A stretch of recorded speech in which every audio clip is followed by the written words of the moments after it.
Hello everyone, this is काजल बेउत। तो कैसे हैं आप सब? आई होप आप लोग अच्छे होंगे। जैसा कि हमने इसके पहले वाले लेसन के अंतर्गत रेस्पायरेशन इन ऑर्गेनिजम्स के बारे में पढ़ा था, अर्थात जीवों में श्वसन की प्रक्रिया कैसे होती है।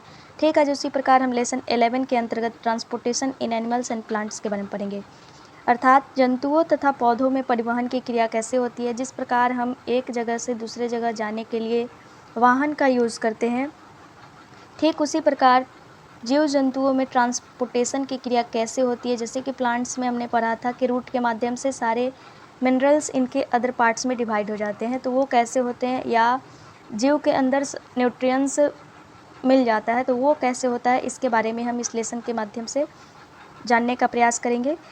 You have learn earlier that all organism need food. जैसा कि हमने इसके पहले ही पढ़ा था कि सभी जीवों को भोजन की ज़रूरत है, पानी की ज़रूरत है और उनके आजीविका को चलाने के लिए ऑक्सीजन की भी ज़रूरत है।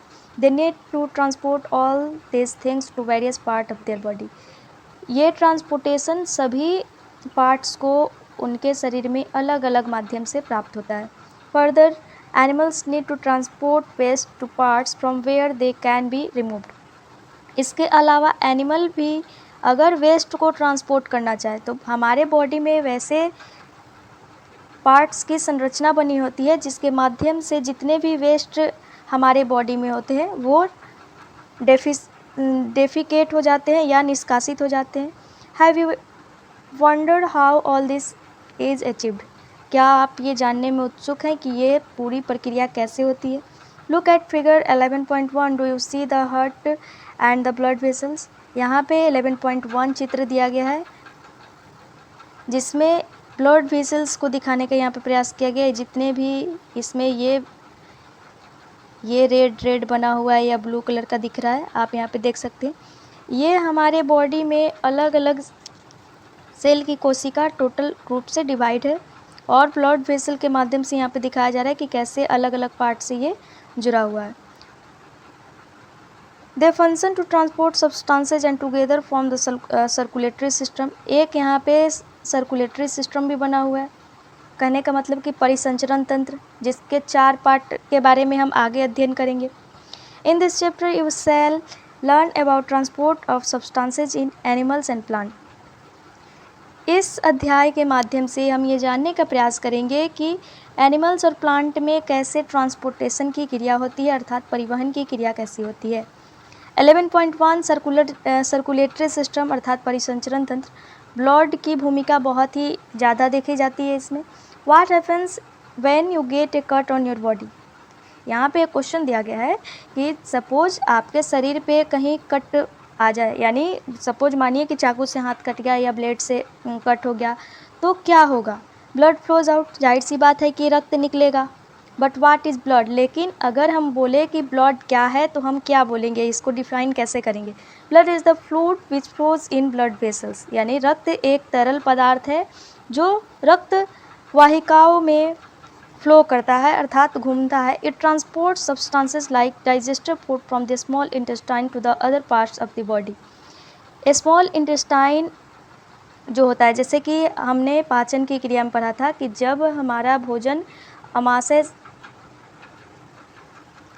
के थ्रू पाइलोरिक छिद्र के माध्यम से स्मॉल इंटेस्टाइन में जब चला जाता है तो इलियम के बिलाई भाग में जो भी न्यूट्रिएंट्स अवशोषित होते हैं, जो कि फ्लूइड के रूप में होते हैं, यानी लिक्विड के रूप में होते हैं, अर्थात तरल रूप में होते हैं, वो सारे हमारे ब्लड में मिलते हैं और उनके द्वारा अदर पार्ट्स में डिवाइड करने का काम किया जाता है। तो यहाँ पे एक देख सकते हैं कि ब्लड कैसे ट्रांसपोर्ट में भूमिका निभाया। It also transports waste for removal from the body. इसके अलावा ये वेस्ट को भी रिमूव करने का काम करता है। How does the blood carry various substances? तो ब्लड ये जितने भी सब्सटेंस है कैसे कैरी करता है? Blood is composed of a fluid called plasma in which different types of cell are suspended. Blood एक तरल के रूप में होता है जिसको हमने इसके पहले ही पढ़ा। इसके अलावा एक प्लाज्मा अवस्था होती है जो डिफरेंट प्रकार के सेल को निलंबित करने का काम करती है। What is the colour of blood? Red. Sorry, why is the colour of blood red, यानी रक्त का अगर हम बोले कि जैसे कट होता है तो केवल रेड ब्लड ही क्यों दिखाई देता है, वाइट क्यों नहीं दिखता या ग्रीन क्यों नहीं दिखता, इसके बारे में हम यहाँ पे पढ़ेंगे। One type of cells are red blood cells, RBC जिसको बोलते हैं, which contain a red pigment called haemoglobin. जैसे ब्लड का अगर टाइप देखें तो 3 टाइप, आरबीसी, डब्ल्यूबीसी, प्लेटलेट्स जिसको हम थ्रोम्बोसाइटस भी बोलते हैं। लेकिन यहाँ पे एक प्रकार है आरबीसी अर्थात रेड ब्लड सेल यानी लाल रक्त कोशिकाएं, जिनमें लाल वर्णक पाया जाता है जिसको हम कहते हैं हीमोग्लोबिन, जिसको हम HB से डिनोट करने का काम करते हैं।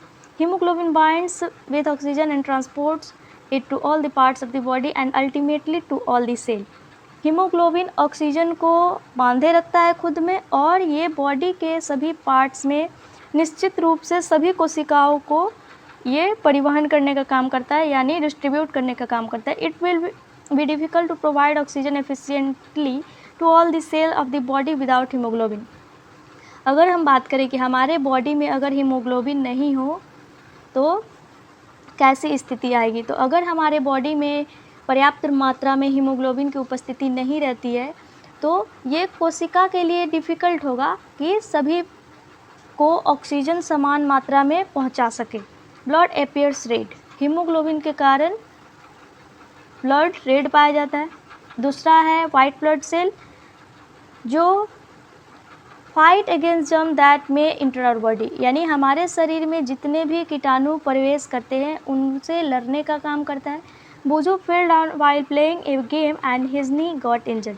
बूझो एक कैरेक्टर दिया गया, वो नीचे गिर जाता है खेलते समय, वही गेम खेल रहा होता है और उसका घुटना घायल हो जाता है। Blood was coming out from the cut, अब घुटने पे कट हुआ तो ब्लड गिरने लगता है। आफ्टर सम टाइम, कुछ समय बाद, he notice that bleeding had stopped and a dark red clot had plugged the cut। कुछ समय बाद वो देखता है कि जहाँ से ब्लीडिंग हो रही थी, जहाँ से खून बह रहा था, वो रुक गया है और वहाँ पे एक लाल थक्का नुमा वहाँ पे संरचना बन गया है जो कि बहुत ही गहरा कलर का है। बूझो वाज पजल्ड अबाउट दिस, इसके बारे में बूझो अब घबरा जाता है कि क्या हुआ, यानी ये कैसे हुआ, यानी क्लॉट कैसे बना। The clot is formed because of the presence of another type of cell in the blood called platelets। जो थक्का बना ब्लड पे वो भी एक ब्लड का रूप है जो एक अलग प्रकार की कोशिका की उपस्थिति को दर्शाता है जिसका नाम है प्लेटलेट्स, जिसको हम बोलते हैं थ्रोम्बोसाइटस, जो ब्लड को थक्का बनाने में मदद करता है। यानी अगर कोई क्वेश्चन पूछेगा कि ब्लड को थक्का बनाने में रक्त का कौन सा भाग कार्य करता है तो प्लेटलेट्स होगा, जिसको हम थ्रोम्बोसाइटस भी बोलते हैं। ब्लड वेसल्स यानी रक्तवाहिकाएं, there are different type of blood vessel in the body, यानी बॉडी में डिफरेंट टाइप के ब्लड वेसल्स पाए जाते हैं। You know that during inhalation a fresh supply of oxygen fills the lung, जैसे कि जब हम सांस लेते हैं, इनहेल यानी इन यानी अंदर, हेलेशन हम सांस को अंदर लेना बोल सकते हैं, इन यानी अंदर के माध्यम से यहाँ पे हम समझेंगे कि सांस अंदर लेने की प्रक्रिया हो रही है। जैसा कि हमने पढ़ा था कि इनहेलेशन प्रक्रिया अर्थात सांस लेने की प्रक्रिया में लंग्स पूरे शुद्ध ऑक्सीजन से फुल हो जाता है यानी भर जाता है, यानी जब हम सांस लेते हैं तो एयर लेते हैं तो वातावरण से हम ऑक्सीजन ले लेते हैं। Oxygen has to be transported to the rest of the body, और उस ऑक्सीजन को हमारे बॉडी के सभी हिस्सों में जो कि शेष है, यानी मुंह से हमने सांस लिया तो मुंह में ही रहना चाहिए, लेकिन वो ट्रांसपोर्ट कैसे हुआ, ब्लड वेसल्स के माध्यम से हुआ। यानी अगर हमारे बॉडी के अंदर ब्लड वेसल्स नहीं रहते तो ट्रांसपोर्टेशन की क्रिया नहीं होती। तो जितने भी हमारे रेस्ट ऑफ द बॉडी हैं उनको ब्लड वेसल्स के माध्यम से ऑक्सीजन की प्राप्ति हो जाती है। This blood has to go back to heart for transport to the lungs for removal of carbon dioxide as you have learn in chapter 10। इसके अलावा ब्लड फिर हार्ट के पास जाता है और लंग से फिर हमारे बॉडी के अंदर से जो भी कार्बन डाइऑक्साइड की उपस्थिति रहती है उसको बाहर निकालने का काम करता है। जैसे कि नॉर्मल हम समझे कि ह्यूमन क्या करता है, ऑक्सीजन लेता है और कार्बन डाइऑक्साइड छोड़ता है, तो इस प्रक्रिया में किसका भूमिका रहता है, तो ब्लड वेसल्स का भूमिका रहता है, जिसको हमने चैप्टर 10 में पढ़ा था, यानी रेस्पिरेशन चैप्टर में पढ़ा था जो जीव जंतुओं में हो रहा था। So 2 types of blood vessels, arteries and veins are present in the body. तो इस प्रकार हम 2 प्रकार के ब्लड वेसल्स को देख सकते हैं, एक है आर्टरीज और दूसरा है वेन्स। आर्टरीज हम किसको बोलेंगे, तो आर्टरीज मतलब होता है धमनी और वेन्स मतलब होता है सीरा, जो कि हमारे शरीर में ही उपस्थित होता है। Arteries carry oxygen rich blood from the heart to all parts of the body. धमनी ऑक्सीजन युक्त रक्त का वाहक होता है, यानी ऑक्सीजनित हम बोल सकते हैं इसको, यानी जिसमें ऑक्सीजन की उपस्थिति हो उस प्रकार के ब्लड को ये धारण करता है, और ये हार्ट से इसको लेकर बॉडी के सभी हिस्सों में ट्रांसपोर्ट करने का काम करता है। Since the blood flow is rapid and at a high pressure the arteries have thick elastic walls. जैसे कि हम देखते हैं कि ब्लड फ्लो रैपिड तरीके से होता है, जिसमें हमारा प्रेशर हाई प्रेशर करने का मतलब हुआ कि टेम्परेचर ज़्यादा, जैसे कि हम बोलते हैं कि बीपी लो हो गया, बीपी हाई हो गया, तो कैसे, यानी वही जब ब्लड प्रेशर की स्थिति जब ऊंची रहती है तो उसको हम बोलते हैं कि बीपी हाई हो गया, और वही कम रहता है तो हम बोलते हैं कि low blood pressure. The arteries have thick elastic walls. धमनी के चारों तरफ एक मोटी परत होती है दीवार की। Let us perform an activity to study the flow of blood through arteries. चलिए हम एक एक्टिविटी के अध्ययन के माध्यम से जानने का प्रयास करते हैं कि धमनी के माध्यम से फ्लो ऑफ ब्लड कैसे वर्क करता है। एक्टिविटी 11.1 दिया गया है। Place the middle and index finger your right hand on the inner side of your left wrist. Can you feel some throbbing movements?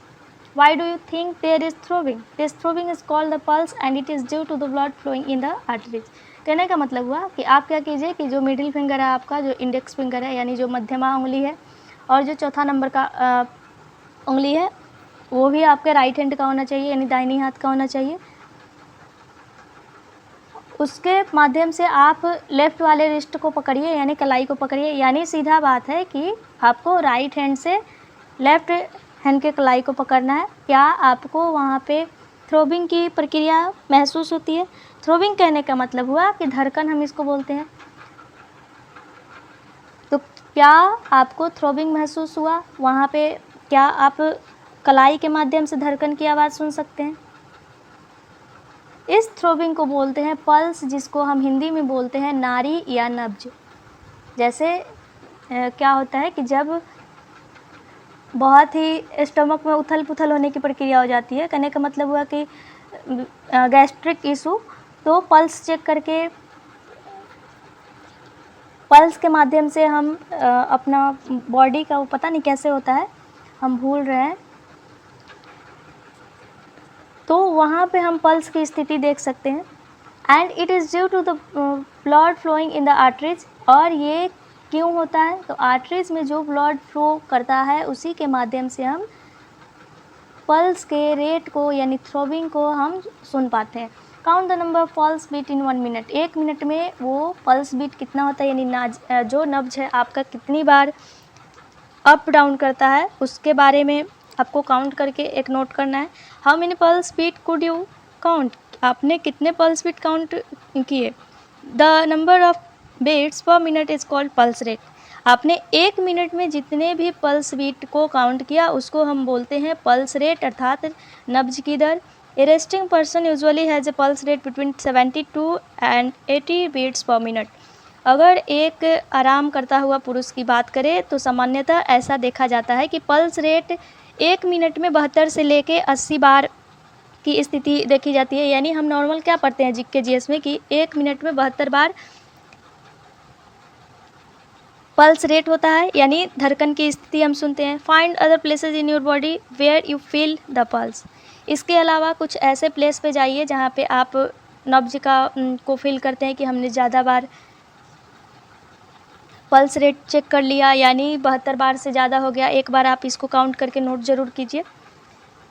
Record your own pulse beats per minute and those of your classmates. Insert the values you obtained in table 11.1 and compare them. ये आपको क्या करना है कि classmates के भी pulse beat को भी रिकॉर्ड करना है, और 11.1 में यहाँ पे टेबल दिया गया है, आप इसमें भर सकते हैं। नेम लिखा हुआ है पल्स पर मिनट, आप यहाँ पे ये देख सकते हैं 5 जैसे स्टूडेंट्स का नाम लिखना है। Veins are the vessels which carry carbon dioxide rich blood from all parts of the body back to the heart. कहने का मतलब हुआ कि जो वेन्स होता है अर्थात सीरा होता है, ये भी एक वाहिकाएँ होती है जो कार्बन डाइऑक्साइड युक्त रक्त को हमारे बॉडी के पार्ट से लेकर के फिर ये बैक हार्ट के पास लेके आ जाती है। There are valves present in veins which allow blood to flow only towards the heart. हमारे जो हार्ट की संरचना होती है उसमें बहुत सारे वाल्व्स होते हैं, जैसे कि हम बोले बाइकस्पिड वाल्व, ट्राइकस्पिड वाल्व, वो अलग अलग पार्ट्स में होते हैं जिसके बारे में हम आगे अध्ययन करेंगे, जिसके माध्यम से ब्लड को अलाउ किया जाता है कि वो हार्ट के चारों तरफ यानी हार्ट के आसपास ही क्या करे, फ्लो करने का काम करे। जैसे कि यहाँ पे दिया गया है कि पल्मोनरी वेन यानी फुफ्फुस सीरा, आर्टरी यानी धमनी, कैपिलरीज यानी केशिकाएँ, और वेन्स यानी सीरा, हार्ट का यहाँ पे चित्र, और पल्मोनरी आर्टरीज यानी फुफ्फुस, धमनी, और लंग्स यहाँ पे चित्र बनाया गया आप देख सकते हैं। इसके अलावा एक पॉइंट है ब्लड डोनेशन। ब्लड डोनेशन करने का मतलब हुआ कि रक्तदान की स्थिति, रक्तदान करना। Hundreds of people die due to unavailability of blood. Voluntary blood donation is harmless and painless and can save precious lives. Blood can be donated at a hospital and other places authorized by the government. Donated blood are stored with special care in blood banks. कहने का मतलब हुआ कि जैसे कि हमारे देश में हज़ारों की संख्या में या 100 की संख्या यहाँ पे वैसे दिया गया है, ब्लड नहीं रहने की के कारण, यानी कहने का मतलब हुआ कि अगर किसी का ब्लड ओ निगेटिव है, अगर उसको ओ निगेटिव ब्लड टाइम पे नहीं मिल पाता है, कोई उसको देने वाला नहीं है, तो उस आदमी की डेथ हो जाती है। तो बहुत सारे ऐसे पीपल हैं जिनको ब्लड के कारण मृत्यु का सामना करना पड़ता है। तो वॉलेंट्री जो फ्री में देने का काम करते हैं, जैसे कि रक्तदान करते हैं, तो कभी कभी ऐसा होता है कि वो हानि नहीं करेगा, कभी कभी हार्म भी कर सकता है। या इसके अलावा वो जैसे अगर नॉर्मल ब्लड डोनेशन का बात किया जाए तो ये हार्मलेस होता है और पेनलेस होता है, यानी इसमें पेन ज़्यादा नहीं, यानी जिसके पास ज़्यादा ब्लड है वो दे सकता है। इसके माध्यम से बहुत सारे लोगों की जीवन बच सकती है। इसके अलावा अगर ब्लड डोनेट करने का बात करें कि स्थान क्या है, तो स्थान कहाँ पे हम कर सकते हैं, तो हॉस्पिटल्स यानी अस्पताल में, या अदर प्लेस जो गवर्नमेंट द्वारा ऑथराइज किया गया हो, यानी वहाँ पे गवर्नमेंट द्वारा लाइसेंस प्राप्त हो, वहाँ पे हम ब्लड डोनेट करने का काम कर सकते हैं। और वो ब्लड जो डोनेट हमने किया उसको ब्लड बैंक में जमा किया जा सकता है। यानी कहने का मतलब है कि अगर किसी पर्सन को ओ नेगेटिव ब्लड चाहिए और हमारा है ए पॉजिटिव, लेकिन हम चाहते हैं कि ए पॉजिटिव हम दे दें और उस पर्सन को दूसरे पर्सन के थ्रू ओ निगेटिव मिल जाए, तो हम अपना ब्लड बैंक में जमा करवा के उसको उधर से दिलवा सकते हैं और उसके माध्यम से उसका जो लाइफ है वो सेव हो जाएगा, यानी बच जाएगा। यहाँ पे बूझो और पहली कैरेक्टर है जो पहले लेसन से आते रहे हैं, उसके बारे में पढ़ेंगे। I am confuse, I have learn that N artery always carries oxygen rich blood. जैसे कि वो कंफ्यूज है, यानी अवाक हो गया है कि मैंने सीखा कि एक जो आर्टरी होता है यानी जो धमनी होता है वो ऑक्सीजन रिच ब्लड को कैरी करता है। पहले explain that the pulmonary arteries carries blood from the heart, so it is called an artery not a vein. It carries carbon dioxide rich blood to the lungs. Pulmonary vein carries oxygen rich blood from the lungs to heart. जैसे कि हमने केवल उधर क्या पढ़ा था कि artery क्या करता है, ऑक्सीजन युक्त जो रक्त होता है उसका वाहक होता है। तो वो कंफ्यूज है कि जैसे कि आर्टरी के बारे में तो हमने पढ़ा, लेकिन यहाँ पे क्या दिया है, पल्मोनरी आर्टरीज यानी फुफ्फुस धमनी। तो फुफ्फुस धमनी का क्या करता है, तो फुफ्फुस धमनी हमारे हार्ट के माध्यम से ब्लड तो लेता है, जो कि एक धमनी है ना कि सीरा है, और ये कार्बन डाइऑक्साइड युक्त ब्लड को लेता है। यहाँ पे हम धमनी की बात नहीं कर रहे, फुफ्फुस धमनी की बात कर रहे हैं। इसके अलावा जो फुफ्फुस सीरा है अर्थात पल्मोनरी वेन है, वो ऑक्सीजन युक्त ब्लड को लंग से हार्ट के पास पहुंचाने का काम करता है, यानी लंग से इधर लिया और हार्ट के पास गया, फिर इधर आया।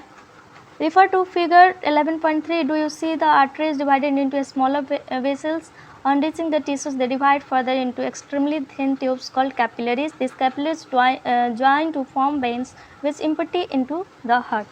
कहने का मतलब हुआ कि क्या आपने यहाँ पे आर्टरीज को देखा जो डिवाइड हुए थे छोटे छोटे वेसल्स में, यानी छोटे छोटे वाहिकाओं में, यानी आर्टरी यहाँ पे आए और यहाँ पे डिवाइड हो गए। यहाँ पे हम देख सकते हैं, जिसको हम क्या बोलते हैं, कैपिलरीज, यानी केशिकाएँ, जो बहुत ही थिन ट्यूब मानी जाती है, यानी पतली ट्यूब होती हैं, और इन कैपिलरीज के माध्यम से ये क्या करती हैं, वेन्स को हार्ट से कनेक्ट करने का काम करती हैं। हार्ट के बारे में अगर पढ़े अर्थात हृदय, the heart is an organ which beats continuously to act as a pump for the transport of blood. Heart क्या है? एक अंग है जो कि एक पंपिंग ऑर्गन बोल सकते हैं हम उसको, जो लगातार धड़कते रहता है और इसके साथ साथ अदर सब्सटेंस भी कैरी करने का काम करता है, जो शरीर के अलग अलग पार्ट्स में ये डिवाइड करने का काम करता है. Imagine a pump working years without stopping. Suppose आप मानिए कि कोई पंप सालों बिना रुके काम कर रहा है. Absolutely impossible. जाहिर सी बात है कि ये असंभव बात है. यानी अगर कोई मशीन है और वो बिना रुके चल रही है तो कभी तो वो ख़राब होगी, कभी तो उसमें कमी आएगी. ये heart works like a pump non stop. अब तक मेरा जैसे कि हृदय का अगर बात करें तो वो नॉन स्टॉप पंपिंग करने का काम करता है. Let us now learn about the heart. चलिए हम हार्ट के बारे में अध्ययन करते हैं. The heart is located in the chest cavity with its lower tip slightly tilted towards the left. Hold your fingers inwards of your palm. Heart हमारे chest cavity कहने का मतलब हुआ वक्ष गुहा में उपस्थित होता है, जो बाईं ओर की स्थिति यानी लेफ्ट साइड. हम इसको कैसे अपने पाम के माध्यम से फील कर सकते हैं या महसूस कर सकते हैं.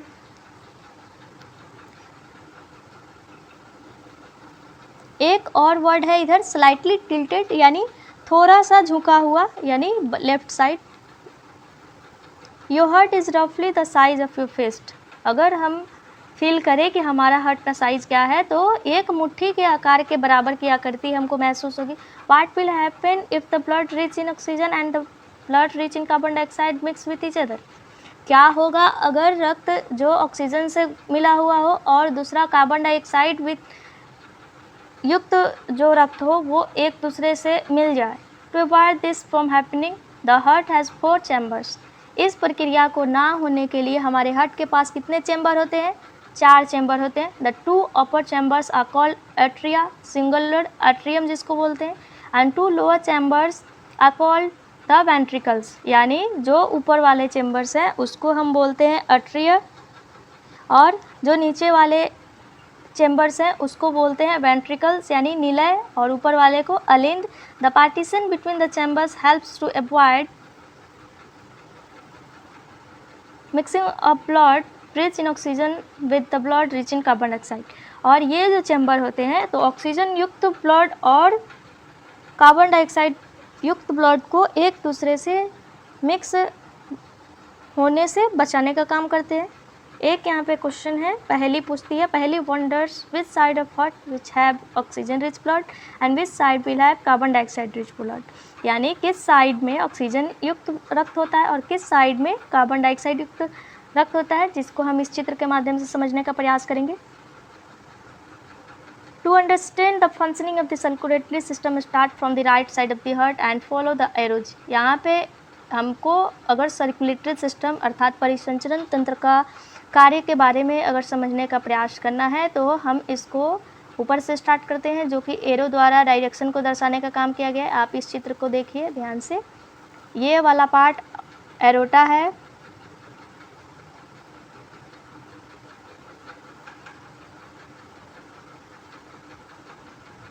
ये वाला पार्ट एरोटा जिसको हम महाधमनी बोल सकते हैं, पल्मोनरी आर्टरीज अर्थात फुफ्फुस धमनी. ये चेम्बर्स हम 4 ऐसे डिवाइड करके देख सकते हैं. ऊपर वाला 2 चेम्बर जिसको हम बोलते हैं निलय अलिंद आर्ट्रियम, और नीचे वाला वेंट्रिकल्स यानी निलय. लेफ्ट आर्ट्रियम यहाँ पे देखिए, फिर लेफ्ट वेंट्रिकल, साइड वाला राइट वेंट्रिकल और ऊपर राइट एट्रियम. और यहाँ पे सेपरेट होने के लिए 2 वाल्व्स लगाए गए हैं. यहाँ पे ये देखिए, एक इधर से गया एक इधर से गया, आप इस चित्र के माध्यम से देख सकते हैं. और एक वेना कावा का चित्र दिया गया है. हार्ट बीट के बारे में अगर पढ़ें तो हार्ट बीट कहने का मतलब हुआ कि हृदय का धड़कन. The walls of the chamber of the heart are made up of muscles. जो हार्ट के चैम्बर्स होते हैं, जो 4 चैम्बर पाए जाते हैं, वो मसल द्वारा निर्मित होते हैं अर्थात मांसपेशियों द्वारा निर्मित होते हैं. This muscles contract and relax rhythmically. और ये एक दूसरे से संकुचित और रिलैक्स रिदमिकली कहने का मतलब हुआ कि शिथिल होते हैं अर्थात स्थिर होते हैं। This rhythmic contraction followed by its relaxation constitute of a heart beat. इसके माध्यम से जो कॉन्ट्रैक्शन होता है, जिसके माध्यम से हार्ट बीट हमको महसूस होता है। Remember that heart beats continue every moment of our life. आप याद रखिए कि हार्ट बीट हमारे लाइफ के लिए, जो हमारे हर मोमेंट के लिए सहायक होता है। अगर हमारी हृदय की धड़कन रुक जाती है तो बॉडी क्या हो जाता है, सुस्त हो जाता है, आदमी मर जाता है। If you place your hand of the left side of your chest you can feel your heart beat. अगर आप अपने चेस्ट के लेफ्ट साइड पे अपना पाम रखें अर्थात हथेली रखें तो आप हार्ट बीट फील कर सकते हैं। The doctor feels your heart beats with the help of an instrument called a stethoscope. Doctor हमारे हार्ट बीट को फील करता है एक यंत्र के माध्यम से जिसका नाम है स्टेथोस्कोप। यहाँ पे आप चित्र यहाँ पे देख सकते हैं कि कैसे ये डॉक्टर हियर करने का काम कर रहा है। A doctor uses the stethoscope as a device to amplify the sound of the heart. Doctor stethoscope का यूज एक एम्पलीफाई के तौर पे करता है जो हार्ट के साउंड को सुनने में मदद करता है। यहाँ पे ये चित्र देख सकते हैं कि कैसे है, यहाँ पे हार्ट पे रखा और जिसको हम अगर बात करें ऐसे बोलते हैं, आला बोलते हैं उसको। आप ये भी चित्र देख सकते हैं। It consists of a chest piece that carries a sensitive diaphragm, two earpieces and a tube joining the parts. Doctors can get close about the condition of your heart by listening through a stethoscope. Doctor stethoscope के माध्यम से सुन के हृदय की condition क्या है उसके बारे में क्लू लगा लेते हैं कि क्या प्रॉब्लम हुआ होगा। Let us construct a model of a stethoscope with the materials that are available around it. चलिए हम एक स्टेथोस्कोप का मॉडल तैयार करते हैं जिसमें कुछ मटेरियल्स लगेंगे जो हमारे आसपास ही पाए जाते हैं। तो यहाँ पे कुछ चित्र दिया गया बनाने के लिए। और heart beat and pulse rate का अगर बात करें तो नेम ऑफ स्टूडेंट लिखना है और पल्स रेट क्या है और हार्ट बीट क्या है, हार्ट बीट यहाँ पे और पल्स रेट यहाँ पे जब हम रेस्ट की अवस्था में होते हैं अर्थात आराम करने की अवस्था में होते हैं और 4-5 मिनट जब रनिंग कर लेते हैं उसके बाद हमारे हृदय की धड़कन क्या होती है और पल्स रेट क्या होता है, उस स्थिति को यहाँ पे लिखने का प्रयास करना है। The mouth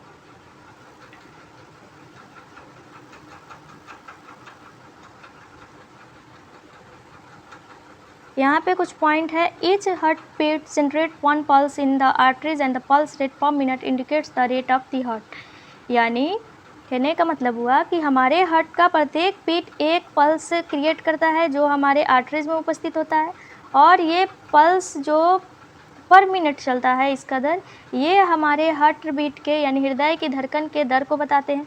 the rhythmic beating of the various chambers of the heart maintain circulation of blood and transport of substances to the different parts of the body. जो रिदमिक बीट है यानी जो हमारे हार्ट के 4 चैम्बर है उनमें जो अलग अलग प्रकार की ताल की प्रक्रिया होती है वो हमारे ब्लड के सर्कुलेशन को मेंटेन करने का काम करते हैं और जो भी सब्सटेंस होता है उसके बॉडी के डिफरेंट पार्ट्स में ट्रांसपोर्ट करने का काम करते हैं अर्थात परिवहन करने का काम करते हैं। बुझो wonders if sponges and hydra also have blood. बुझो यहाँ पे क्वेश्चन करता है क्या स्पॉन्ज और हाइड्रा के पास भी ब्लड उपस्थित होते हैं। Animals such as sponges and hydra don't possess any circulatory system. यानी कुछ ऐसे जीव है जिनके पास सर्कुलेटरी सिस्टम उपस्थित नहीं होता है जैसे कि स्पॉन्ज है और हाइड्रा है। The water in which they bring food and oxygen as it enters their body. जैसे कि अगर वाटर और फूड लेने का बात किया जाए तो ये अपने बॉडी के अंदर ही डायरेक्ट ये ले लेते हैं। The water carries away waste materials and carbon dioxide as it moves out. Water के माध्यम से ये वेस्ट मटेरियल को कैरी करते हैं और कार्बन डाइऑक्साइड छोड़ने का काम करते हैं। थस इस प्रकार this animals don't need a circulatory fluid like the blood. इसीलिए इस प्रकार के जंतुओं में कोई भी सर्कुलेटरी सिस्टम का ज़रूरत नहीं पड़ता है यानी सर्कुलेटरी फ्लूइड का ज़रूरत नहीं पड़ता है जैसे कि ब्लड के ट्रांसपोर्टेशन के लिए सर्कुलेटरी सिस्टम का ज़रूरत पड़ता है जंतुओं में। Let us now learn about the removal of waste than other than carbon dioxide. चलिए हम आगे कुछ वेस्ट के बारे में पढ़ते हैं और कार्बन डाइऑक्साइड से जो ज़्यादा, जैसे कि हमारे बॉडी से कैसे वो एक्सक्रीट हो जाता है, उसके बारे में हम अध्ययन करेंगे। इसके पहले कुछ एक पॉइंट है। The English physician William Harvey 1578 to 1657 discover the circulation of blood. William Harvey एक वैज्ञानिक है अर्थात साइंटिस्ट है, जो एक इंग्लिश फिजिशियन है अर्थात अंग्रेजी विशेषज्ञ के रूप में जाने जाते हैं, जिनका काल है 1578 से लेकर 1657, जिसके माध्यम से सर्कुलेशन ऑफ ब्लड की खोज की गई थी, अर्थात रक्त में परिसंचरण की क्रिया का खोज विलियम हार्वे द्वारा किया गया था। The current opinion in those days was that blood oscillates in the vessels of the body. उस टाइम के ओपिनियन के अकॉर्डिंग उन दिनों ये बोला जाता था कि ब्लड हमारे बॉडी के वेसल्स में ओसिलेट्स करते हैं, अर्थात आवर्त गति करते हैं। For his views Harvey was ridicule and was called circulator. इसके लिए जो विलियम हार्वे थे, इनको बहुत ही सुनना पड़ा, अर्थात इनका मजाक उड़ाया गया, उपहास उड़ाया गया और इनको बोला गया सर्कुलेटर अर्थात परिसंचरण इसको बोला गया। He lost most of his patients. However, before he died, Harvey's idea about circulation was generally accepted as a biological fact. ये अपना पेशेंट खो चुके थे जब इनका उपहास उड़ाया गया था, इसीलिए हालांकि अगर बाद की बात की जाए, यानी कुछ समय बाद, यानी इनके मृत्यु के पहले ही जो हार्वे ने आइडिया दिया था सर्कुलेशन ऑफ ब्लड को के बारे में, उसको एक बायोलॉजी का फैक्ट मान लिया गया, अर्थात आज हम जिसके बारे में अध्ययन कर रहे हैं वो एक अगर बायोलॉजिकल फैक्ट नहीं बनता तो शायद हम अध्ययन नहीं कर पाते। एक्सक्रीशन ऑफ एनिमल्स कहने का मतलब हुआ कि जीव जंतुओं में उत्सर्जन की क्रिया कैसे होती है, अर्थात जो भी हमारे बॉडी में वेस्ट मटेरियल होते हैं वो डेफिकेट कैसे होते हैं, चाहे वो जीव जंतु हो चाहे ह्यूमन हो। Recall how carbon dioxide removed as waste from the body through the lungs during exhalation. आप रिकॉल कीजिए कि कैसे जब हम सांस छोड़ते हैं तो उसमें हमारे वेस्ट के रूप में जो कार्बन डाइऑक्साइड रहता है वो हमारे बॉडी से बाहर चला जाता है। Also recall that the undigested food removing during egestion. यानी इसके बाद और भी आप याद करने का कोशिश कीजिए, जो अपचित भोजन होते हैं वो इजेशन के माध्यम से कैसे वो हमारे बॉडी से बाहर निकल जाते हैं। Let us now find out how the other waste material are removed from the body. इसके अलावा अगर अदर मटेरियल्स का भी बात किया जाए जो वेस्ट मटेरियल के रूप में हमारे बॉडी में रहते हैं वो कैसे रिमूव हो जाते हैं, इसके बारे में पढ़ेंगे। You may wonder where these unwanted materials come from. आप ये आश्चर्यचकित होंगे कि ये जो अनवांटेड मटेरियल्स है ये कहाँ से आते हैं हमारे बॉडी में। When our cells perform their function, certain waste products are released। यानी जब हमारे सेल्स वर्क करते हैं यानी काम करते हैं यानी कुछ क्रियाओं को करते हैं तो कुछ वेस्ट प्रोडक्ट रिलीज होते हैं। These are toxic and hence need to be removed from the body। जो टॉक्सिक होते हैं और उनको बॉडी से ये ज़रूरी होता है कि इनको निष्कासित किया जाए या बाहर निकाला जाए। The process of removal of waste produced in the cell of the living organism is called excretion. यह प्रक्रिया है एक जो वेस्ट हमारे बॉडी में प्रोड्यूस होते हैं सेल के माध्यम से, जो हर लिविंग ऑर्गेनिज्म में पाया जाता है, उनको रिमूव करने का काम हम एक प्रक्रिया के माध्यम से करते हैं जिसको हम बोलते हैं एक्सक्रीशन अर्थात उत्सर्जन की क्रिया।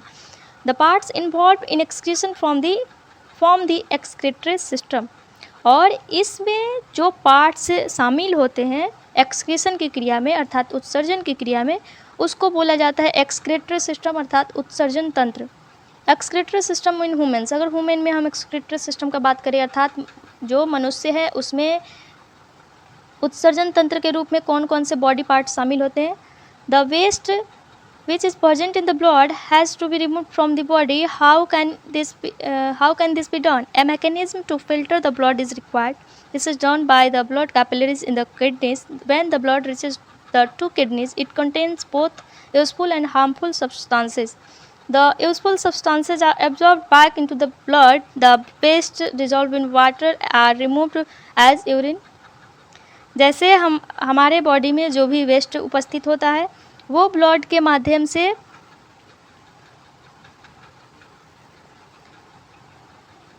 जैसे न्यूट्रिएंट्स का सप्लाई होता है, ठीक उसी प्रकार हमारे जैसे फूड पॉइजनिंग हो जाता है तो वो कैसे होता है, तो वो भी ब्लड वेसल्स के माध्यम से जो न्यूट्रिएंट्स जो ख़राब हुआ हमारे बॉडी के लिए उसको भी मिलता है। लेकिन हम बॉडी से इसको रिमूव कैसे करेंगे, ये कैसे किया जाता है, तो इसके लिए एक प्रक्रिया होती है जिसमें ब्लड को फिल्टर करने की ज़रूरत होती है, अर्थात हम फिल्टर करते हैं। और ये ब्लड कैपिलरीज के माध्यम से किया जाता है, अर्थात रक्त केशिकाएं, जो आपने देखा था उस चित्र में कि वेन आगे जाके अलग अलग पार्ट्स में डिवाइड हो जाता है, जो कि थिक ट्यूब्स में डिवाइड होता है, जिसको हम कैपिलरीज बोलते हैं, अर्थात ब्लड कैपिलरीज, जो कि किडनी के माध्यम से ये करता है, यानी किडनी अर्थात ब्रिक बोलते हैं इसको हम। When the blood reaches the 2 kidneys, जब ब्लड हमारे 2 किडनी में जाता है, यानी किडनी की संख्या कितनी होती है हमारे बॉडी में, तो 2 होती है। ये जो लाभदायक है और जो हानिकारक पदार्थ है उनको कंटेन करने का काम करता है, और जो यूज़फुल सब्सटेंस है फिर हमारे बॉडी के ऐसे पार्ट्स उपस्थित होते हैं जिनके द्वारा इसको ऑब्जर्व करने का काम किया जाता है। जैसे कि हमने पढ़ा था डाइजेस्टिव सिस्टम में कि जो इलियम के भिलाई भाग में वेस्ट मटेरियल जाते हैं उनसे कुछ न्यूट्रिएंट्स अवशोषित हो जाते हैं, यानी ऑब्जर्व हो जाते हैं, तो वो कैसे जाएंगे बॉडी के पार्ट्स में, तो ब्लड के माध्यम से जाते हैं। और कुछ जो वेस्ट रहते हैं तो वो लार्ज इंटेस्टाइन के माध्यम से, फिर रेक्टम, फिर एनस के माध्यम से डेफिकेट हो जाते हैं। इसके अलावा the waste dissolve in water removed as urine, इसके अलावा अगर हम वेस्ट का बात करें जो कि पानी में घुलनशील होता है, वो हमारे बॉडी से यूरिन के माध्यम से निकल जाता है। फ्रॉम द किडनीज अगर ब्रिक का बात करें तो the urine goes into the urinary bladder through contains water and salt, यानी जो यूरिन होता है वो यूरिनरी ब्लैडर, यानी इसको हिंदी में अगर बोले तो मूत्राशय बोलते हैं, उसके थ्रू उसमें वाटर और साल्ट की मात्रा बहुत ही ज़्यादा होती है। Boojho has seen that sometimes in summer white patches are formed on our cloth specially in areas like under arms, this marks are left by salt present in the sweat. Boojho एक character दिया गया है जिसमें जो ये एक्सपीरियंस अपना साझा यहाँ पे करता है कि कभी कभी गर्मी में वो अपने कपड़े पे वाइट पैचेस देखता है, यानी सफ़ेद परत देखता है जो उसके अंडर आर्म्स में दिखाई देते हैं, और इस पैचेस के माध्यम से हम ये समझते हैं कि स्वेट में क्या है, साल्ट की मात्रा बहुत ही अधिक है। Does sweat serve any other function, क्या पसीना का और कोई कार्य होता है। We know that the water kept in an earthen pot matka is cooler, जैसे कि हम जानते हैं कि अगर हम मिट्टी के पोट में, यानी मिट्टी के घड़े जिसको हम मटका बोलते हैं, उसमें जब पानी रखते हैं तो वो ठंडा होता है। This is because the water evaporates for the pores of the pot which causes cooling, यानी यह क्यों होता है, क्योंकि वाटर इवोपरेट्स करते हैं अर्थात वाष्पित होते हैं, जो पोट के चारों तरफ पोर्स पाए जाते हैं, यानी छोटे छोटे छिद्र पाए जाते हैं, उसके कूलिंग होने का कारण बनते हैं। आप इस चित्र में ये देख सकते हैं कि ह्यूमन एक्सक्रीटरी सिस्टम में किडनी यहाँ पे है, जैसे कि ब्रिक हम जिसको बोलते हैं, और ये यूरेटर जिसको हम हिंदी में बोलते हैं मूत्र नलिका, और यहाँ पे है यूरिनरी ब्लैडर, ये है जिसको हम हिंदी में बोलते हैं मूत्राशय, और यूरेथ्रा यानी मूत्र मार्ग, और हमारे बॉडी से यूरिन एज ए वेस्ट वो बाहर चला जाता है। It is stored in the bladder and it passes through the urethra, the kidneys, ureter and bladder urethra form the excretory system। इस प्रकार हम बोल सकते हैं कि अगर एक उत्सर्जन तंत्र को निर्माण करना है तो क्या क्या पार्ट्स होंगे, तो kidney as a part, ureter, bladder and urethra as a excretory system part। An adult human being normally passes about 1 to 1.8 litre of urine in 24 hour. अगर एक वयस्क मनुष्य की बात किया जाए तो सामान्यतः वो 24 घंटे अर्थात एक दिन में 1 से लेके 1.8 लीटर यूरिन का त्याग करता है। The urine consist of 95% water, 2.5% urea and 2.5% other waste product. Urine में 95% वाटर की मात्रा होती है, 2.5% यूरिया और 2.5% अदर वेस्ट प्रोडक्ट उपस्थित होते हैं। इसके अलावा we have all experience that we sweat on a hot summer day, जैसे कि हमने एक्सपीरियंस करा था कि समर डे में बहुत ही गर्मी होती है, और स्वेट के माध्यम से, जैसे कि हमने ऊपर पढ़ा कि वो क्या करता है, स्वेट में वाटर और साल्ट की मात्रा उपस्थित होती है, जो समर के दिनों में वाइट पैचेस के रूप में हम देख सकते हैं अंडर आर्म्स के नीचे, जो इंडिकेट करने का काम करता है कि हमारे पसीने में नमक की मात्रा उपस्थित है। यहाँ पे पहली कैरेक्टर दिया गया, पहले wants to know whether other animals also urinate, क्या जो अदर एनिमल्स होते हैं वो भी यूरिनेट करते हैं। The way in which waste chemicals are removed from the body of the animals depend on the availability of water। यहाँ पे जो वेस्ट जो केमिकल्स है या जो प्रोडक्ट हमारे बॉडी में एज ए फ्लूइड पाए जाते हैं, तो उसी प्रकार जीव जंतुओं में अगर देखा जाए तो जानवरों में, तो वो उनमें उपस्थित पानी के मात्रा के आधार पर डिपेंड करता है कि उनके बॉडी के अंदर कितनी मात्रा में वाटर की अवेलेबिलिटी है। Aquatic animals like fishes excrete cell waste as ammonia which directly dissolve in water. अगर जलीय जीव जैसे कि फिश का बात करें, यानी जलीय जीव है मछली, तो वो अपना सेल वेस्ट होता है, यानी जो भी उनके बॉडी में सेल के माध्यम से जो भी कचरा उत्सर्जित होता है अर्थात एक्सक्रीट होता है, वो अमोनिया के रूप में होता है, जो प्रत्यक्ष रूप से पानी में घुल जाता है, यानी डायरेक्टली डिजॉल्व इन वाटर।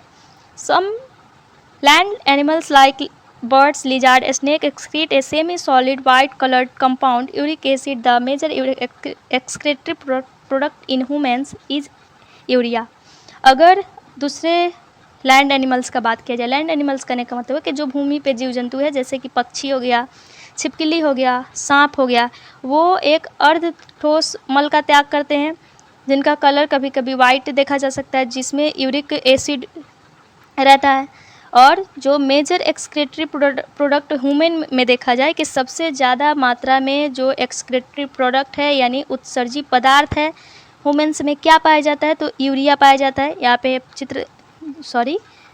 एक पॉइंट नोट कर सकते हैं। Sometimes a person's kidneys may stop working due to infection और injury.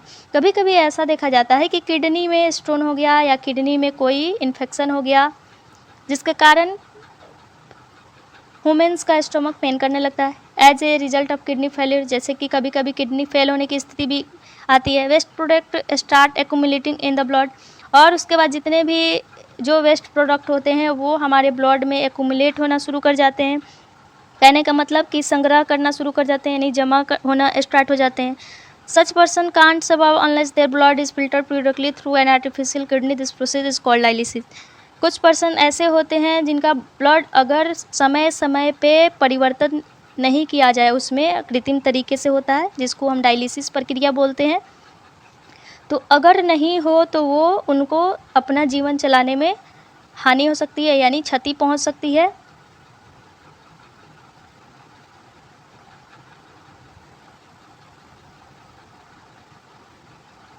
Transport of substances in plants के बारे में अगर हम बात करें तो transport of substances in plant करने का मतलब है कि पौधों में परिवहन की क्रिया कैसे।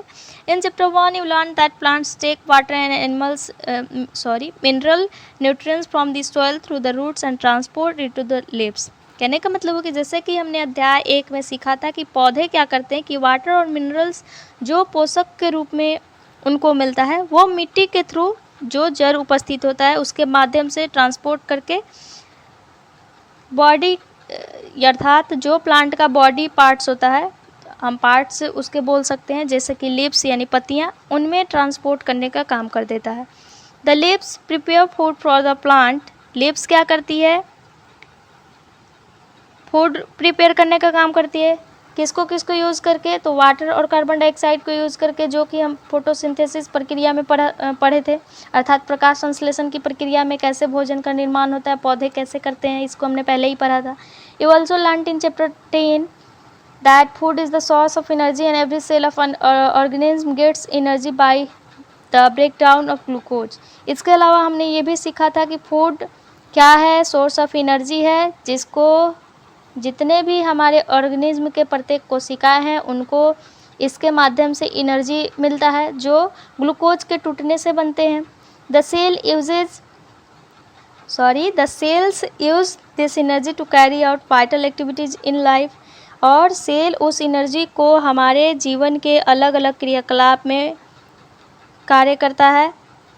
Therefore, food must be made available to every cell of an organism। अर्थात फूड हमारे लिए बहुत ही आवश्यक एक इम्पोर्टेंट पार्ट माना जा सकता है ऑर्गेनिज्म के लिए, जो जिसके माध्यम से हम ऊर्जा प्राप्त करते हैं और भी अलग अलग प्रकार की एक्टिविटी करते हैं। इसके अलावा have you ever wondered how water and nutrients absorb by the roots and transported to the leaves. क्या आपने कभी ऐसा सोचा है कि वाटर और न्यूट्रिएंट्स जो प्लांट के रूट के माध्यम से एब्जॉर्ब हो जाते हैं वो लिप्स के पास ट्रांसपोर्ट कैसे हो जाते हैं? How is the food prepared by the leaves carry to the parts which can't make food? अर्थात कहने का मतलब हुआ कि फूड कैसे प्रिपेयर हो जाते हैं लिप्स के माध्यम से, जो हमारे प्लांट के अलग अलग पार्ट जो भोजन निर्मित करने का काम नहीं करते हैं उनके पास वो कैसे पहुंच जाता है। यानी कहने का मतलब हुआ कि जैसे कि इस पार्ट में काम हो रहा है खाना बनाने का, तो यहीं पे फल लगना चाहिए, लेकिन चारों तरफ फल कैसे आ जाता है? Transport of waters and minerals. अब वाटर और मिनरल्स के परिवहन के बारे में पढ़ेंगे।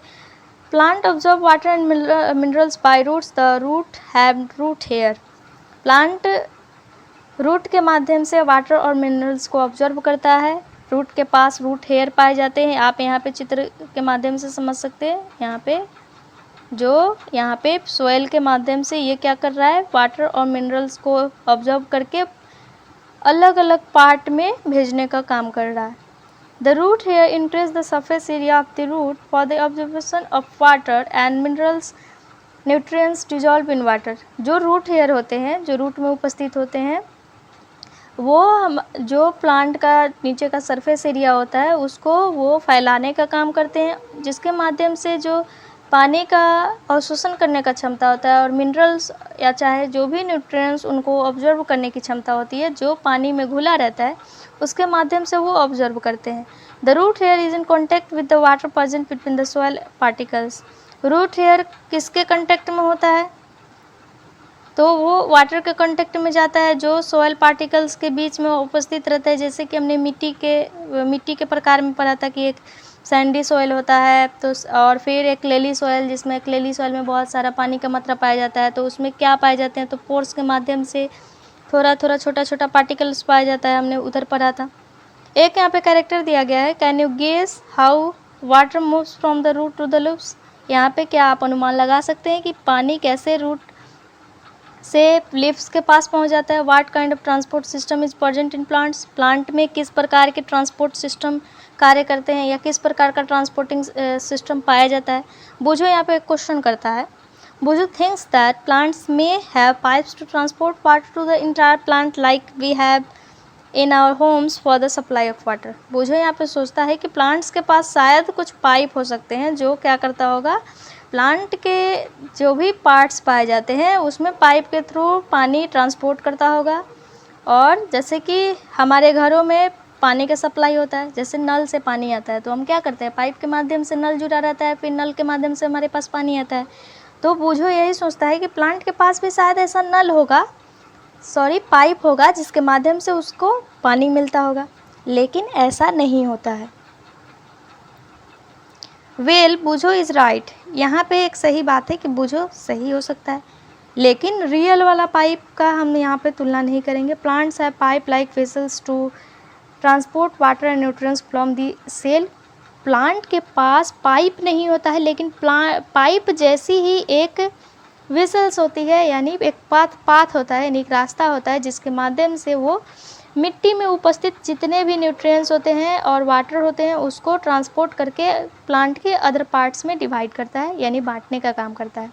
The vessels are made of a special cell forming the vascular tissue. जो वेसल्स है यानी वाहिकाएँ हैं वो एक खास कोशिकाओं से निर्मित होती हैं, जिनको हम बोलते हैं वस्क्यूलर टिश्यू अर्थात संवहनी उत्तक। A tissue is a group of cells that perform specialised function in an organism.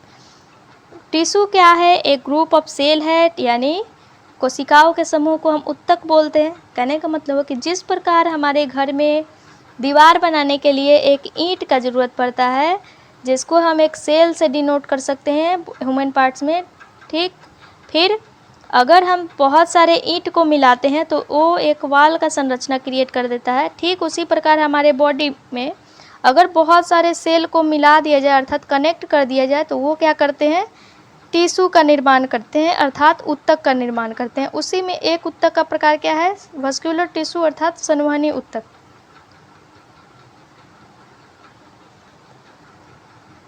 The vascular tissue for transport of water and nutrients in the plant is called the xylem। और उस संवहनी उत्तक में दो प्रकार के टिश्यू पाए जाते हैं, जैसे कि जाइलम और फ्लोएम, लेकिन यहाँ पे जाइलम का भी कुछ काम है। जो वाटर और न्यूट्रिएंट्स जो प्लांट को मिलता है उसको ट्रांसपोर्ट करने का काम करता है। The xylem forms a continuous network of channels that connect roots to the leaves through the stream and branches and thus transports water to entire plant.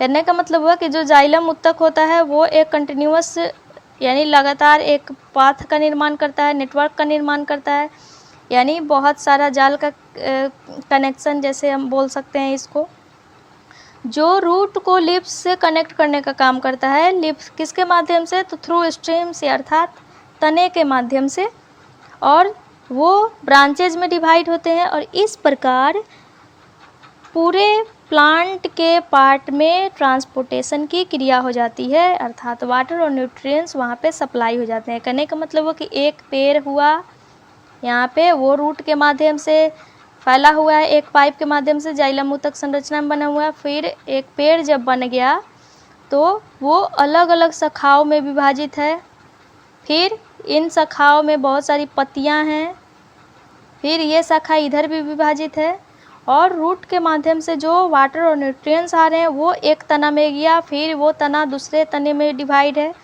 और फिर ये तना बहुत ही लंबी शाखाओं में भी यहाँ पे मान लेते हैं, फिर ये आगे जाके इतना बड़ा हो गया, इतना बड़ा हो, इतना बड़ा, फिर ये जाके इतना एक बड़ा पेड़ बन गया।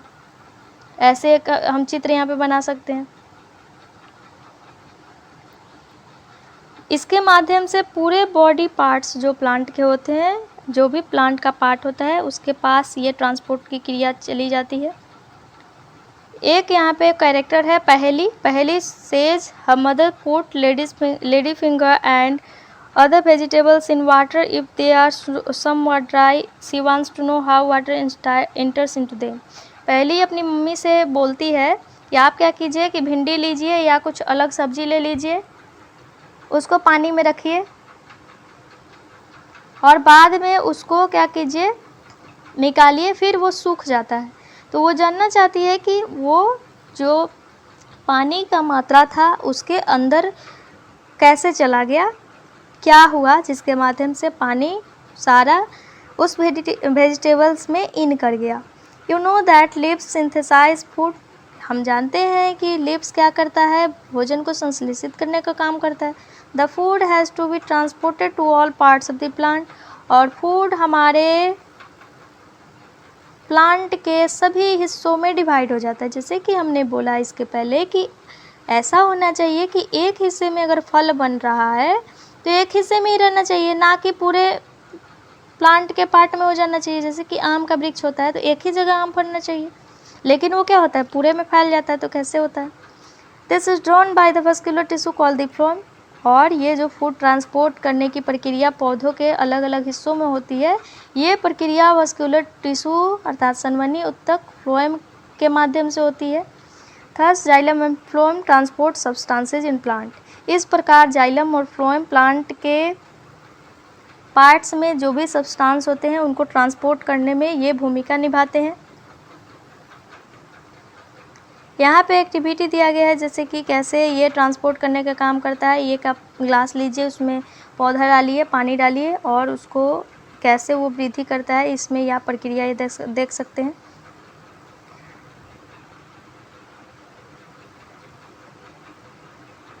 इसके अलावा एक क्वेश्चन है बूझो का। बूझो wants to know why plant absorb a large quantity of water from the soil then give it off by transpiration। बूझो बोलता है कि बूझो ये जानना चाहता है कि प्लांट बहुत ही ज़्यादा मात्रा में पानी को मिट्टी से अवशोषित क्यों करते हैं जब वो इसको ट्रांसपीरेशन के माध्यम से फिर वायुमंडल में दे देते हैं। तो जैसे कि हमारे बॉडी में, जैसे कि हमने बोला कि कुछ वेस्ट मटेरियल होते हैं जो हमारे बॉडी में फ्लूइड के माध्यम से निकल जाते हैं, या एज ये यूरिन का बात करें, जैसे यूरिन के माध्यम से लिक्विड फॉर्म में बाहर निकलना, दूसरा सॉलिड फॉर्म में डेफिकेट होना, ठीक उसी प्रकार प्लांट में ये ट्रांसपीरेशन होता है अर्थात वाष्पोत्सर्जन की क्रिया होती है। अब ट्रांसपीरेशन के बारे में पढ़ेंगे। In class 6 you learn that plant release a lot of water bye the process of plant, जैसे कि प्रोसेस ऑफ ट्रांसपीरेशन। जैसे कि हमने कक्षा 6 में पढ़ा था कि प्लांट क्या करता है, बहुत ज़्यादा वाटर रिलीज करने का काम करता है, जो ट्रांसपीरेशन के माध्यम से होता है। ट्रांसपीरेशन अर्थात वाष्पोत्सर्जन की क्रिया, अर्थात वाष्प का उत्सर्जन होना। Plant absorb minerals, nutrients and water from the soil. जैसे कि हमने पढ़ा था कि प्लांट क्या करते हैं, मिट्टी में उपस्थित न्यूट्रिएंट्स और खनिज या पानी को अवशोषित करने का काम करते हैं। Not all the water absorb it utilized by the plant, the water evaporates through the stomata present on the surface of the lips by the process of transpiration. सभी पानी का अगर बात किया जाए तो सभी वाटर उतना ऑब्जर्व नहीं करते, जितनी मात्रा में प्लांट को यूटिलाइज होती है, यानी उसकी ज़रूरत होती है, उतना ही वो ऑब्जर्व करने का काम करते हैं। और जो इवोपरेट होने की क्रिया होती है वो हमारे बॉडी पार्ट में एज ए यूरिन, जैसे कि हमने पढ़ा था, ठीक उसी प्रकार प्लांट में जो लिप्स पाए जाते हैं अर्थात पत्तियां पाई जाती है, उनमें छोटे छोटे पोर्स पाए जाते हैं, जिसको हमने पहले ही पढ़ा था, जिसको हम बोलते हैं रंध्र अर्थात स्टोमाटा जिसको हम बोलते हैं। उसके माध्यम से वो इवोपरेट करने का काम करते हैं। The evaporation of water from the lips generate a suction pool, the same that you produce when you suck water through a straw, which can pull water to great heights in the tall trees. Transpiration also cools the plant. इसके अलावा एक point का और अगर बात करें, जो हमारे पानी का वाष्पन का प्रक्रिया है जो लिप्स के थ्रू होता है, एक वो सक्शन पुल का निर्माण करता है, यानी एक सोखता हम बोल सकते हैं उसको, सक्शन पुल अर्थात सोखता। जैसे कि हम एक स्ट्रॉ के माध्यम से पानी सोखने का काम करते हैं, यानी एक पाइप लीजिए, आप ग्लास में डालिए और उसको पीने का काम कीजिए। अगर आपके पास स्ट्रॉ नहीं हो तो कोई ऐसा ट्यूब लीजिए जो हॉलो हो अर्थात बीच में खाली हो, जिसके माध्यम से आप सोख सके। Which can pull water to great heights in the tall trees. जैसे कि हम क्या करते हैं कि बहुत ही अगर लंबा ग्लास है उसमें स्ट्रॉ डालते हैं तो नीचे का पानी ऊपर हम आसानी से पी लेते हैं। ठीक उसी प्रकार टॉल ट्री में भी इसी प्रकार की संरचना पाई जाती है, जिसके माध्यम से टॉल ट्रीज के अदर पार्ट्स जो पाए जाते हैं वो सारे पार्ट्स में पानी डिवाइड हो जाता है। Transpiration also cools the plant. इसके अलावा वाष्पोत्सर्जन की क्रिया के माध्यम से पौधे को थोड़ा कूलिंग महसूस भी होती है। तो हमने कीवर्ड्स के रूप में पढ़ा ammonia, artery, blood vessels, capillary, circulatory system, dialysis, excretion, excretory system, haemoglobin, heartbeat, kidneys, phloem, plasma, platelets, pulse, red blood cell, root hair, stethoscope, sweat tissue, urea, ureter, urethra, uric acid, urinary bladder, vein, white blood cell, xylem. और यहाँ पे कुछ summary दिया गया है जो कि ऊपर का ही पॉइंट है, आप एक बार ये पढ़ने का प्रयास कीजिएगा, वैसे ये इम्पोर्टेंट होता है, आप इसको नोट कर सकते हैं। इसके अलावा कुछ एक्सरसाइज दिए गए हैं, जैसे कि स्टोमाटा क्या करता है, जाइलम क्या करता है, रूट हेयर क्या करता है, फ्लोएम क्या करता है, और फिल इन द ब्लैंक्स जो आप बनाने का प्रयास कीजिएगा। और कोई भी क्वेश्चन का प्रॉब्लम होता है आप कमेंट सेक्शन में कमेंट कर सकते हैं। इसके अलावा अगर आपको वीडियो पसंद आए तो लाइक, कमेंट, शेयर और सब्सक्राइब ज़रूर करें। इसके अलावा कोई भी त्रुटि होता है तो आप इसके बारे में अपना सुझाव दे सकते हैं, जिसके माध्यम से मैं इसको और सुधारने का प्रयास करूँगी। So thank you so much. तो मिलते हैं एक नए लेसन के साथ जो होगा reproduction in plants. So thank you so much.